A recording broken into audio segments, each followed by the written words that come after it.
गुरु सगा साधु सगा अंत सगा निज नाम। कहे कबीर इस जीव को तीन धाम विश्राम। गुरु सगा और साधु सगा अंत सगा निज नाम। वाह। इस संसार में हमारे सगे कौन हैं? महापुरुषों ने अनुभव से निर्णय किया है। हम तो हमारे कुटुंब परिवार को सगे मान के चलते थे, उन्हीं से प्रेम करते आए हैं, उन्हीं के साथ जिए, उन्हीं के साथ मरे। महाराज कहते हैं ना कोई तेरो ना तू काहूँ को, ना कोई तेरो ना तू काहूँ को, झूठे चित नहीं दीजे, झूठे चित नहीं दीजे, के सुख राम समझ मन मेरा, के सुख राम समझ मन मेरा, हर भज विलंब न कीजे, हर भज विलंब न कीजे। ना कोई तेरो ना तू काहूँ को, ये आत्मा के लिए कह रहे हैं। शरीर के तो रिश्ते नाते हैं, मगर आत्मा का कोई नहीं है।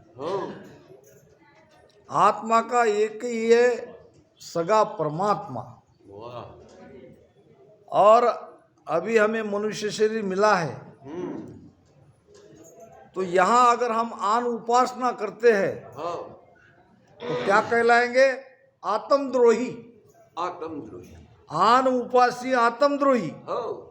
आत्मा से का द्रोह कर रहे हैं, आत्मा के ऊपर अन्याय कर रहे हैं, आत्मा को परमात्मा में नहीं मिला रहे हैं, जबकि ये मनुष्य शरीर उसी के लिए मिला है। तो ना कोई तेरो ना तू कहूँ को, झूठे चित नहीं दीजे बे।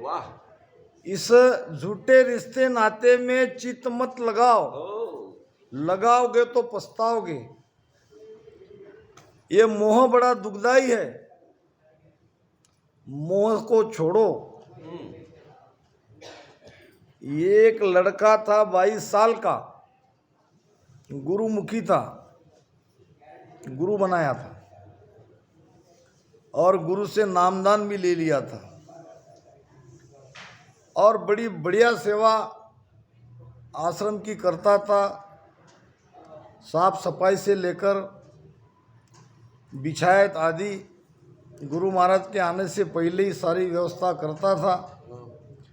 और सत्संग समापन होने के बाद भी बहुत देर बाद जाता था, कभी कभी रुक भी जाता था अगर सेवा ज़्यादा रही। ऐसे करते करते कई महीने बीत गए। गुरु बड़े प्रसन्न थे। सेवा करने वाले पर गुरु हमेशा प्रसन्न नहीं रहते हैं। सत्संग, सुमिरन और सेवा, ये तीन हमारे भक्ति के बड़े महत्वपूर्ण अंग है। जब सत्संग सुनना है तो बिल्कुल चित लगा के सत्संग सुनो, नहीं तो संतों ने कहा है कि ये मामला जम नहीं रहा है। क्यों नहीं जम रहा है? दोनों तरफ से बात नहीं हो रही है बराबर। नहीं तो संतों ने ऐसा नहीं कहा होता, जो कि कहा है वक्ता श्रोता भौ मिले, मिटी न खेचा ताण, जन दरिया ऐसा ना मिला, सन्मुख झेले बाण। वक्ता श्रोता बहु मिले, सत्संग आदि अनादि से चलती आ रही है। हमारे जैसे वक्ता कई आए कई चले गए, आपके जैसे श्रोता भी कई आए कई चले गए, बात जम नहीं रही है। उसका कारण क्या है? कारण को खोजना पड़ेगा। ये खींचातानी नहीं मिट रही है, शांति नहीं आ रही है, जीवन में आनंद नहीं आ रहा है। थोड़ी देर सत्संग में आते तो बड़ा ठीक लगता है, सत्संग से जाके घर पे जाते तो वही झमेला, वही सब कुछ। कुछ न कुछ हमारे में, जगत वालों में फर्क दिखना चाहिए, और फर्क भीतर से आता है, बाहर से नहीं। भीतर अगर आनंद है तो बाहर में जरूर आएगा। इसका कारण मैं मेरे जैसे श्रोता पे लेता हूँ कि हो सकता है हम आपको समझा नहीं पा रहे होंगे, हो सकता है हमारे वचन आपके हृदय में नहीं लग रहे हो। इसका भी कारण है, मराठी संतों ने कहा है, वक्ता नसावा पुस्तकी ज्ञानाचा। वक्ता कैसा नहीं होना चाहिए? केवल पढ़ पढ़ के बताने वाला। पढ़ पढ़ के बताने वाले के शब्द लगते नहीं है। अगर यही चीज अनुभव से छाती ठोक कर, सीना थान कर प्रकट अगर कोई कहता है तो कभी न कभी ये शब्द लगेगा। लाग्यो बाण शब्द को भारी, निकसो पार दुपारा, मेरे रामा निकसो पार दुपारा। सातु फोड़ पाच को बिंदिया, सातु फोड़ पाच को बिंदिया, अब नहीं जीवन हारा, साधा माती मेरो जन्म गवाओ, संतो माती मेरे जन्म गवाओ।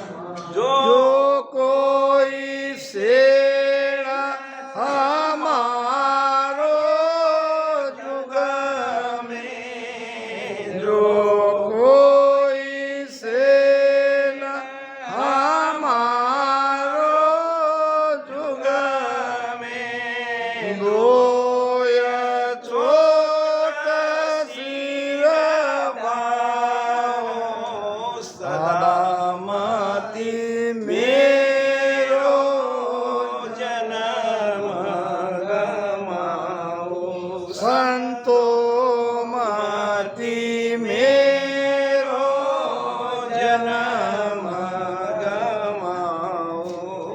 आजकल हम देखते हैं सत्संग में वक्ता बहुत ज़्यादा है, श्रोता कम है। वक्ता ज़्यादा होना अच्छी बात है, क्योंकि हर एक वक्ता के मुख से कुछ न कुछ ज्ञान मिलते ही रहता है। हमारे जलगांव वाले गुरुजी के पिताजी कहते थे, वाणी का सही अर्थ वही कर सकते हैं जिसको अनुभव है। और महाराज ने भी कहा है,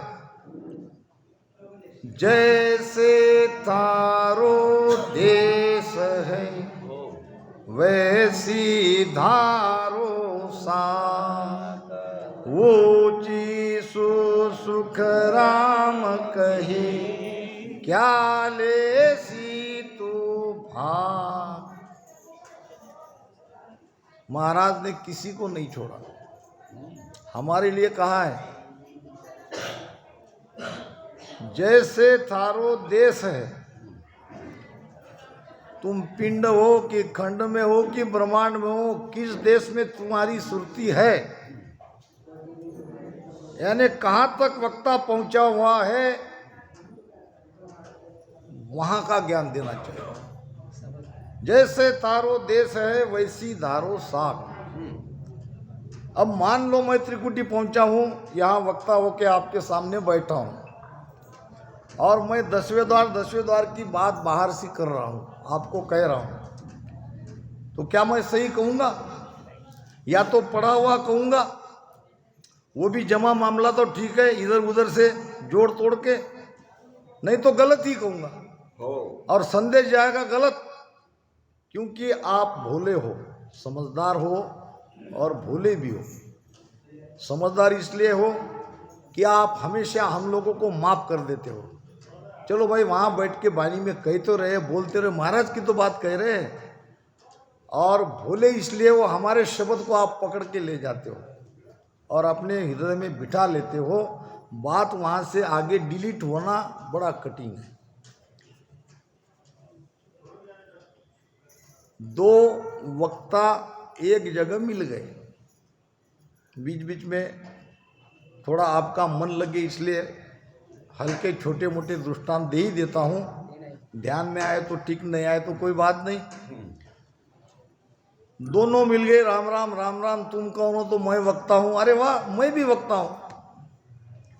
तो दोनों अपने अपने परेशानी कि भाई हम तो खूब बोलना चाहते हैं मगर श्रोते सुनना नहीं चाहते, थोड़ी देर सुनते हैं, घंटा डेढ़ घंटा उठ के चले जाते हैं। क्या किया जाए? तो ऐसा करेंगे, दोनों को बोलने की इच्छा है तो दोनों में से एक श्रोता बन जाएंगे, एक वक्ता बन जाएंगे। तो पहले तुम बोलो, मैं सुनूंगा, जितना बोलना है उतना बोलो, मुझे पता है वक्ता का क्या दुख है। अब ये बैठ गया, वो सुनने बैठ गया, ये बोलते गया, घंटा 2 घंटा बोलता ही रहा। फिर हो गया, भाई अब बोलना तो मैं बहुत चाहता हूँ मगर तुम्हारा भी नंबर लगना चाहिए, तुम भी तो बोलने के लिए आए हो। अब वो कब से परेशान था। हमारे यहाँ ऐसी हमने एक व्यवस्था बना रखी है, बुरा मत मानना, एक समझने का विषय है। एक है श्रोता की लाइन, बैठते हैं बराबर, कब हमारा नंबर लगता, कब लगता, कब मेरे जैसे नए श्रोता। अब ये तो बोलते रहते हैं, 11 बजे से रात से दूसरी एक टीम हमारी रहती है परेशान कि इनका कब होता है, अब हम हर 10 कब बोले। वो तैयारी रहते हैं अपना अपना सब लेके, सामने 11-10:30 बजे आ जाते हैं सामने। मैं देखता हूँ कि इनका ये माइक कब बंद हो जाए, हमारे हाथ में कब आ जाए। एक टीम तीसरी है जो बिल्कुल 11-11:30 बजे सो जाती है, सुबह उठ के भजन करके सुबह के धुनरा बोलने के तैयार रहती है। चौथी एक टीम है, इनका बंद हो जाए चाय नाश्ता लेके तैयार रहती है और गुरु महिमा आत्मसार जो भी है उसके लिए वो तैयार रहती है। तो सब अपने अपने कार्य में तरबेज रहते हैं, तैयार रहते हैं। और श्रोता तो बेचारे श्रोता है, सबकी सुनना ही है उनको। हर जस बोलो, प्रवचन करो, धुन राग बोलो, भजन करो, हम तो तैयारी है, उसी के लिए तो आए। तो बड़ा आनंद का विषय है, अच्छी बात है, बुरा इसमें नहीं है। अब जो श्रोता था उसका नंबर लग गया, अब वक्ता था वो नीचे बैठ गया और बाथरूम के बहाने बाहर गया और भाग गया। तो ये किसको सुना, ये भी उसके पीछे भागा। वो आगे आगे, ये पीछे पीछे, वो आगे आगे, ये पीछे पीछे। पीछे वाले को पुलिस ने पकड़ लिया, भाई क्यों भाग रहे हो? क्या वो अगला वाला चोर है, उसने तुम्हारा कुछ चुराया है? इसने कहा भाई मुझे छोड़ो, वो चोर नहीं है और न मैं उसके पीछे इस वजह से भाग रहा हूँ। फिर बताओ, तुमको नहीं भागने देंगे हम। अरे भाई वो हम दोनों वक्ता है, 2 घंटे तक उसने मुझे अपना ज्ञान सुनाया और मेरी बारी आई तो भाग गया। मैं उसको पकड़ के सुनाने के लिए उसके पीछे पीछे भाग रहा हूँ। तो ऐसा अगर वक्ताओं का सत्संग में हाल होता होगा तो ज्ञान कैसे उतरेगा? महाराज कहते हैं कि जैसे तारो देश है वैसी धारो साख, और ऊंची सु सुखराम कहे क्या ले सीतू भाग। तब आएगा आनंद और तब बात उतरेगी, क्योंकि त्रिकुटी के नीचे नीचे की साखी का निर्णय अगर मेरे जैसा पहुंचा है तो वो करेगा, उसके ऊपर के साखी को या तो उसको छोड़ देना पड़ेगा, गा के आगे निकल जाना अगर ऐसा आता है तो बात हो रही थी हमारे उस 22 साल के लड़के की जो सेवा करता था। विषय हमारा चल रहा है कि हम संसार से प्रेम करते हैं और बड़ा भारी प्रेम करते हैं, और इसीलिए भक्ति में हमारा प्रेम नहीं लग रहा है। तो सावधान कर रहे हैं महापुरुष कि गुरु सगा साधु सगा अंत सगा निज नाम, और कहे कबीर इस जीव का 3 धाम विश्राम। और सुखराम जी महाराज कहते हैं कि ना कोई तेरो ना तू काहू को झूठे चित नहीं दीजे वे, और के सुखराम समझ मन मेरा हर बज विलंबन कीजे वे। महाराज ने तो और कह दिया कि झूठो कुटुंब विषय सुख झूठो, काया माया झूठी। काया भी झूठी, माया भी झूठी, कुटुंब भी झूठा, परिवार भी झूठा, जगत भी झूठा, सब झूठा ही झूठा है। और झूठे में क्यों लगे हो, क्यों प्रीति करते हो। एक दिन लड़का आया गुरु महाराज के पास, गुरु महाराज माता पिता ने मेरी सगाई कर दी, जल्दी मेरी शादी होने वाली है, आपका आशीर्वाद चाहिए। महाराज ने कहा बेटा एक दिन तो सबको शादी करनी ही है, ऐसा नहीं है कि वैराग त्याग धारण करके ही भक्ति कर सकते हैं, शादी करके घर गृहस्थी बसा के भी आराम से भक्ति हो सकती है, जाओ करो। अब शादी हो गई। शादी होने के बाद अपनी नई नवेली दुल्हन को महाराज के पास लाया आशीर्वाद लेने के लिए। गुरु महाराज ने दोनों को आशीर्वाद दिया और जाने के लिए कहा। अब रोज सत्संग से पहले 2 घंटा, सत्संग के बाद 2 घंटा, पहुंचने वाला और जाने वाला। शादी होते ही अब 8-8 दिन 10-10 दिन तक नहीं आ सका। गुरु महाराज को लगा ठीक है नई नई शादी है, चलता है। 8-10 दिन के बाद आया और गुरु महाराज के दर्शन किए। फिर 15-15 दिन, फिर महीना, फिर 2-2 महीना, फिर 4-4 महीना, फिर 6-6 महीना। एक आध बार 6 महीने में दिखता था। गुरु महाराज कहा कि आजकल तू आता नहीं बेटा। अब क्या करूँ गुरुजी, शादी हो गई, घर में बड़ा झमेला है, परिवार में बहुत सारी घर गृहस्थी में बाधाएं आती है, पूरा करना पड़ता है। कोई बात नहीं, मगर भजन सुमिरन नित्य करते रहो। अब धीरे धीरे सालों बीतने लगे। एक दिन आया, गुरु महाराज ने कहा बेटा इससे नहीं चलेगा काम। जिसके प्रेम के कारण तुम मुझे भूल रहे हो, सत्संग को भूल रहे हो, जरा वास्तव में उनको परख तो लो, वो उस लायक है भी या नहीं है। अगर तुमको लगे कि वो सचमुच तुम पर भी प्रेम करते हैं, तुम्हारे लिए अपनी जान दे देते हैं, तो तुम ठीक है, घर गृहस्थी में रहकर तुम भक्ति कर सकते हो। जैसे कि बड़ी सिटी में 2 रास्ते हैं। एक रास्ता है पहला जूना भीड़ वाला, और एक है बाईपास। बाईपास रहता ना, अब ये कारंजा में तो बहुत बड़ा है। अब बाईपास का मतलब क्या है कि और कोई वाहन आपको नहीं मिले, बड़ी तेजी से आप निकल के दूसरे पार चले जाओ। ये बाईपास का रास्ता है त्यागियों का, जो गृहस्थी में नहीं अटके और बाईपास से निकल गए। और घर गृहस्थी वाला रास्ता है वो भीड़ का। बीच में कोई वाहन आ गए तो रुक जाओ, दूसरी कोई एसटी या ट्रक मिल गया तो रुक जाओ।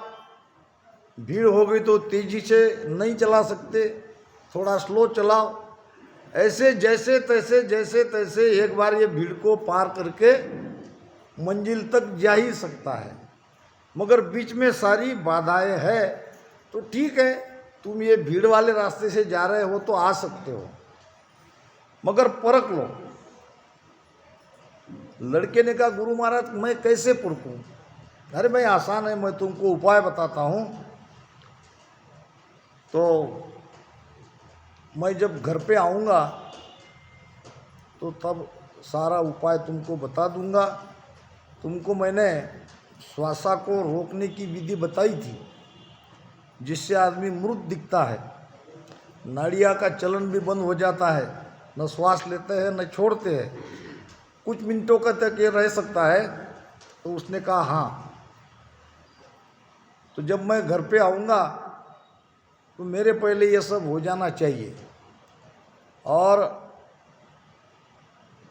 घर वाले को कह देना कि कुछ मुझे हो जाए तो मेरे गुरु महाराज को बुलाना, उसके बगैर मुझे और कहीं दिखाना नहीं। तो एक दिन उस लड़के ने अपनी श्वासा रोक ली, हो गया निर्जीव। पत्नी ने देखा, माता को बुलाया, पिता को बुलाया, नाड़ियों को देखा, टटोला गया, नाड़ियाँ बंद, नाक के पास हाथ लेके गया, न श्वास आ रही है न जा रही है। अब रोना पिटना शुरू हो गया। फिर कोई कहने लगे, भाई क्या हुआ क्या हुआ? अभी अभी शादी हुई है, 1 साल नहीं बीता और लड़का चला गया। माता पिता बड़े दुख से रो रहे थे। पत्नी का तो बहुत बुरा हाल था, उसका तो बेचारे का सारा जीवन ही उजाड़ गया। फिर किसी ने कहा कि भाई गुरु महाराज को बुलाओ, हो सकता है उसके पास कुछ उपाय, वो बड़े पहुंचे हुए महात्मा है। बुलाया गया, गुरु महाराज भी आए। गुरु महाराज ने कहा, कितनी देर हुई? तो अभी ज़्यादा नहीं, घंटे 1.5 घंटे का ही समय हुआ है। तो फिर ठीक है, उपाय करता हूँ, राम जी ने चाहे तो बेटा बच जाएगा। दूध बुलाया, दूध मंगाओ। अब दूध में कुछ दवाई डाल दी और पूरी तरह से हिला के तैयार होने के बाद कहा कि भाई ये दवाई आप में से किसी को लेना पड़ेगा। अब रोते रोते उन्होंने पूछा, इसमें क्या है? बेटा मरा पड़ा है और दवाई में क्या है ये पूछ रही है। तो दवाई में ऐसी बात है कि अब ये दवाई जो भी पिएगा वो मर जाएगा, मगर बेटा जीवित हो जाएगा। तो बोलो।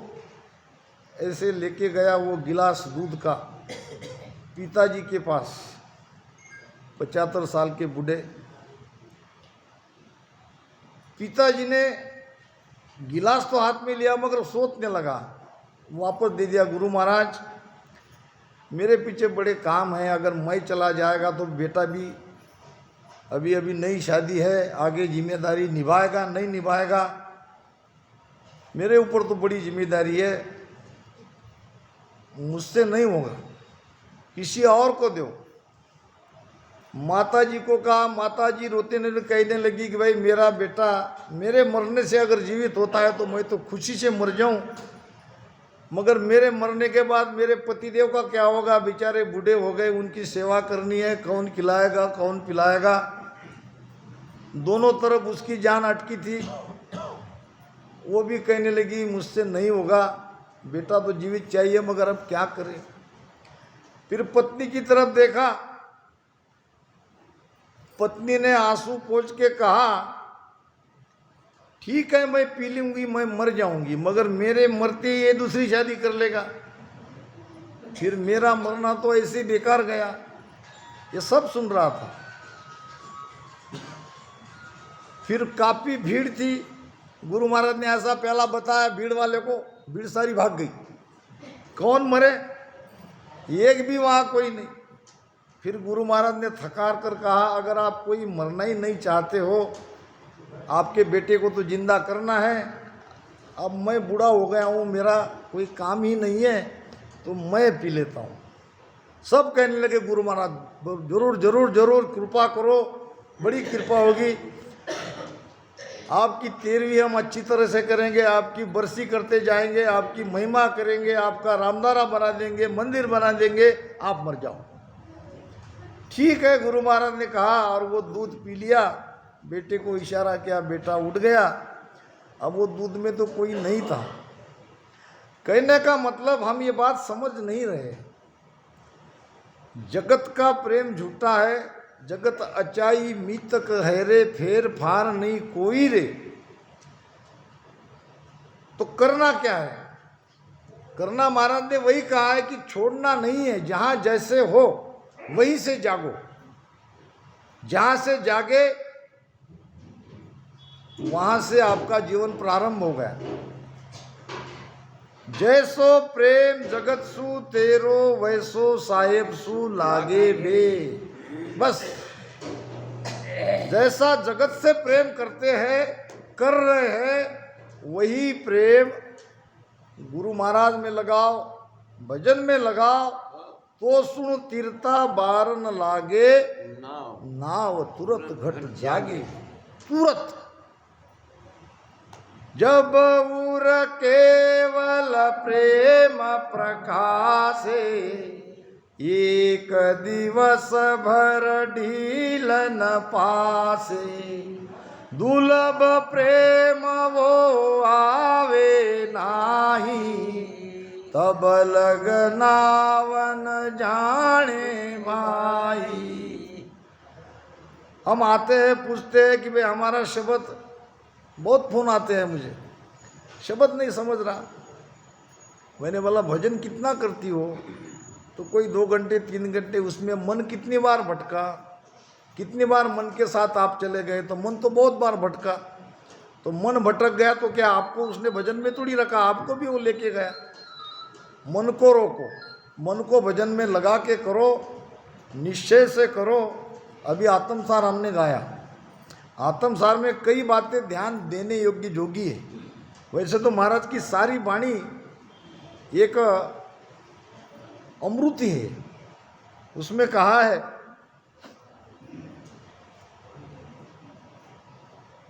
साई शरणे साधके, सायब है जन्माए। साई कहाँ है? सबके अंदर। उसके लिए जाना कहाँ पड़ेगा? गुरु के शरण में जाना पड़ेगा। साई शरणे साधके। अब पहली बात, शरणो सदगुरु दयाल को, 3 सूत्र का पालन हमें करना है। चौथी बात गुरु महाराज देते हैं, वो चौथी उनके हाथ में है, मगर जो हमारे हाथ में है वो तो हमको पूरी तरह से करना चाहिए। प्रथम महाराज कहते कि शरण सदगुरु दयाल को, शरण में चले गए। अब क्या हुआ इसका अर्थ? शरण में चले गए उसका अर्थ कभी सोचा हमने कि हम शरण में गए कि नहीं गए? अभी देख लो आप शरण में हो कि नहीं, वो समझ में आ जाएगा। शरणागति का अर्थ क्या है? शरणागति का अर्थ है मनमुखी से गुरुमुखी होना। मनमुखी से गुरुमुखी। पहले हम सब मनमुखी थे, मन जैसा कहता वैसा मानते थे। हाँ। आज अगर हम मन की मान रहे हैं तो अभी गुरुमुखी नहीं बने। बिल्कुल। मान लो यार 2 घंटे की सत्संग चलती है, तो 2 घंटे तक हमारी वो तैयारी चाहिए। पहले पानी पी ले, पहले बाथरूम जाके आए, जो कुछ भी करना है, मोबाइल ये वो किससे बात करनी है पहले करके आए। 2 घंटे तक कोई व्यत्यय न आए। इसका मतलब क्या है कि हम सत्संग का बहुत ध्यान रख रहे हैं। हम नहीं चाहते कि कोई चीज़ छूटे, कोई ज्ञान हम नहीं समझे, ऐसा नहीं चाहते कि हम पूरी तैयारी से बैठे। नहीं तो वो आधा घंटा नहीं हुआ तो पानी वाला आ जाता है और पानी पीने लगते हैं सब। बुरा मत मानना, नहीं। आधा 1 घंटा नहीं हुआ, पानी पी के नहीं बैठे क्या आप और पानी पीने लगे? इसमें क्या है, और भी लोगों को व्यत्यय आता है और आपके भी पल्ले कुछ नहीं पड़ता। तो शरणागति का मतलब गुरुमुखी बन जाना। अब तक मैंने जो कहा वैसा किया, अब गुरु जो कहते हैं वैसा करेंगे। अब गुरु कुछ शरीरधारी तो अपने मुख से कहेंगे, मगर ये सबके सदगुरु यहाँ बैठे हैं ज्ञान रूप में। महाराज की बयानी क्या कहती है, महाराज ने क्या क्या कहा है, ये मानते रहना। जो जो त्याग करना है उसका त्याग करना, जो धारण करना है उसको धारण करते रहना, ये ही है शरणागति। फिर दूसरी बात आती है भजन की, मुख हृदय। मुख के साथ महाराज ने हृदय जोड़ा है। हृदय है प्रेम का घर, केवल जिब्बियाँ नहीं चलानी है, उसमें सारी जान डालनी है, उसमें प्रेम लाना है, उसमें भाव और विश्वास से भक्ति भजन करनी है। भाव और विश्वास से भजन करोगे, प्रेम से भजन करोगे तो कृपा अवश्य होगी। तीसरी बात, ये भजन में प्रेम निरंतर बढ़ने चाहिए, इसलिए नित प्रत संगत साध किया। सत्संग अगर मिलती है तो सत्संग का ये मौका गवाओ मत। 2 घंटे कैसे भी निकालो मगर सत्संग में आओ। एक घड़ी आदि में पुनः आद, तुलसी संगत साध की कटे कोट अपराध। संतों ने यूं ही नहीं कहा है।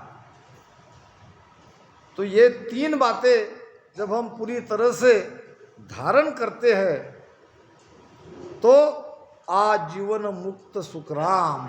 चौथी बात, सदगुरु सुखराम जी महाराज आपको जीते जी बंधन से मुक्त करा देते हैं। यहीं से आपके जीवन में आनंद आना प्रारंभ होता है और फिर वहाँ तो आनंद ही आनंद है।